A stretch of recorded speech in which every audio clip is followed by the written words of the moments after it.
नमस्कार शेतकरी बांधवांनो, स्वागत आहे तुमच्या आपल्या चॅनलवर। महाराष्ट्रातील तमाम शेतकरी बांधवांसाठी एक अत्यंत दिलासादायक आणि सर्वात मोठी बातमी समोर येत आहे। राज्य सरकारने पुण्यश्लोक अहिल्यादेवी होळकर शेतकरी कर्जमुक्ती योजना 2026 च्या नियमांमध्ये आणि निकषांमध्ये खूप मोठे आणि महत्त्वाचे बदल केलेले आहेत।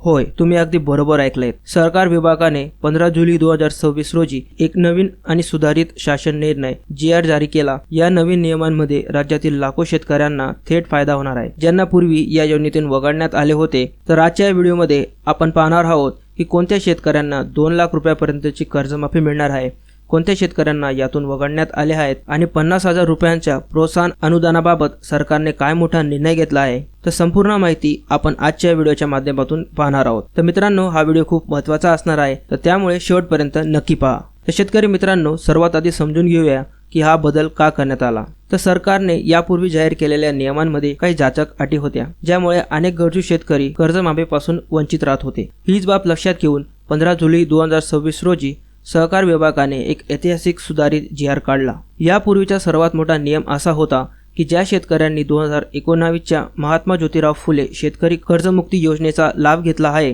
त्यांना या नवीन योजनेतून बाद करण्यात आले होते। पण आता सरकारने हा जाचक निर्णय संपूर्णपणे रद्द केला आहे। म्हणजे ज्या शेतकऱ्यांनी 2019 मध्ये कर्जमाफी घेतली होती, ते शेतकरी सुद्धा आता 2026 च्या नवीन योजनेअंतर्गत पुन्हा कर्जमाफी मिळण्यासाठी पात्र ठरणार आहेत। हा राज्यातील लाखो शेतकऱ्यांसाठी खूप मोठा दिलासा आहे। आता आपण सर्वात महत्त्वाचे मुद्दे पाहूया, ते म्हणजेच कर्जमाफीसाठी नेमका कोणता कालावधी ग्राह्य ठरला जाणार आहे आणि तुमचे कर्ज कधीपर्यंत थकीत असायला हवे। तर मित्रांनो, हा भाग काळजीपूर्ण आहे का? तर मित्रांनो, जर तुम्ही 1 एप्रिल 2019 ते 31 मार्च 2025 या काळात पीक कर्ज घेतले असेल किंवा तुमच्या कर्जाचे पुनर्गठन झाले असेल आणि ते कर्ज 30 सप्टेंबर 2025 पर्यंत थकीत झाले असेल, तसेच तुम्ही 31 मार्च 2026 पर्यंत ते बँकेला भरलेले नसेल, तर अशा सर्व खात्यांमधील मुद्दल आणि व्याज मिळून 2 लाखापर्यंतचे कर्ज सरकार पूर्णपणे माफ करणार आहे। ही बाब तुम्ही पुन्हा एक वेळेस ऐकून घ्यावी। जर तुम्ही 1 एप्रिल 2019 ते 31 मार्च 2025 या काळात पीक कर्ज घेतलेले असेल किंवा तुमच्या कर्जाचे पुनर्गठन झाले असेल आणि ते कर्ज 30 सप्टेंबर 2025 पर्यंत थकीत झाले असेल, तसेच तुम्ही 31 मार्च 2026 पर्यंत ते कर्ज बँकेत भरलेले नसेल, तर अशा सर्व खात्यांमधील मुद्दल आणि व्याज मिळून 2 लाखापर्यंतचे कर्ज सरकार पूर्णपणे माफ करणार आहे।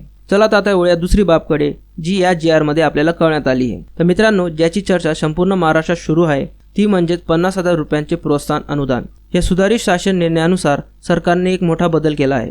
पूर्वी जे शेतकरी नियमित कर्जाची परतफेड करत होते, त्यांना 50,000 रुपयापर्यंतचे प्रोत्साहन पर लाभ देण्याचे जाहीर झाले होते। परंतु आता नवीन सुधारित नियमांनुसार हे 50,000 रुपयांचे प्रोत्साहन अनुदान पूर्णपणे रद्द करण्यात आले आहे। प्रोत्साहन अनुदानाऐवजी सरकारने थेट 2 लाख रुपयांपर्यंतची कर्जमाफी देण्यावर संपूर्ण लक्ष केंद्रित केले आहे। म्हणजेच आता नियमित कर्ज भरणाऱ्या शेतकऱ्यांपेक्षा जे शेतकरी खरोखरच अडचणीत आहेत आणि ज्यांचे कर्ज थकीत आहे, त्यांना थेट 2 लाख रुपयांपर्यंतचा मोठा लाभ दिला जाईल। तर शेतकरी मित्रांनो, कर्जमाफी लाभ घेण्यापूर्वी आपल्याला हे देखील माहिती असणे गरजेचे आहे की या योजनेतून कोणत्या लोकांना वगळण्यात आलेले आहे। तर प्रथम आहे लोकप्रतिनिधी, आजी किंवा माजी आमदार, खासदार, मंत्री आणि जिल्हा परिषदेचे अध्यक्ष।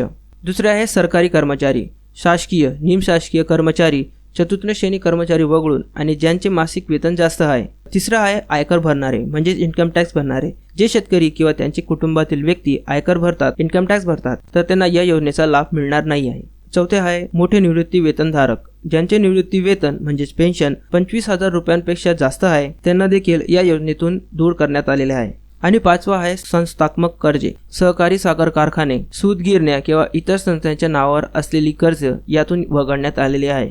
आता प्रश्न येतो, या योजनेचा लाभ मिळण्यासाठी काय करावे लागेल? तर शासनाच्या नियमानुसार ही प्रक्रिया अत्यंत सोपी आणि पारदर्शक असणार आहे। तर खालील गोष्टी आणि कागदपत्रे ही महत्त्वाची असणार आहेत या योजनेचा लाभ मिळण्यासाठी। तर प्रथम आहे तुमचे आधार कार्ड, तुमच्या बँक खात्याची लिंक असणे हे अनिवार्य असणार आहे। तुमच्याकडे शेतीचा 7/12 उतारा आणि 8चा उतारा असणे हे देखील अनिवार्य असणार आहे। आणि तिसरा आहे बँकेचे पासबुक आणि चालू मोबाईल नंबर हे देखील तुमच्याकडे असणे आवश्यक आहे। तर शासनातर्फे लवकरात लवकर बँकेकडून थकीत कर्जदार मतदारांची यादी मागवण्यात येईल। त्यानंतर आपले सरकार सेवा केंद्र किंवा CSC केंद्रावर जाऊन तुम्हाला बायोमेट्रिक प्रमाणीकरण थंब व्हेरिफिकेशन करावे लागेल। तर शेतकरी बांधवांनो, हा होता पुण्यश्लोक अहिल्यादेवी होळकर शेतकरी कर्जमुक्ती योजना 2026चा संपूर्ण आणि सुधारित लेखाजोखा। 2021च्या लाभार्थ्यांना पुन्हा संधी देणे आणि 2 लाखांपर्यंतचे थेट कर्जमाफी देणे हा सरकारचा निर्णय तुम्हाला कसा वाटला? तसेच 50,000 रुपयांचे प्रोत्साहन अनुदान रद्द केल्यामुळे नियमित कर्ज भरणाऱ्या शेतकऱ्यांवर अन्याय झाला का? तुमचे काय मत आहे हे आम्हाला कमेंट करून नक्की सांगा।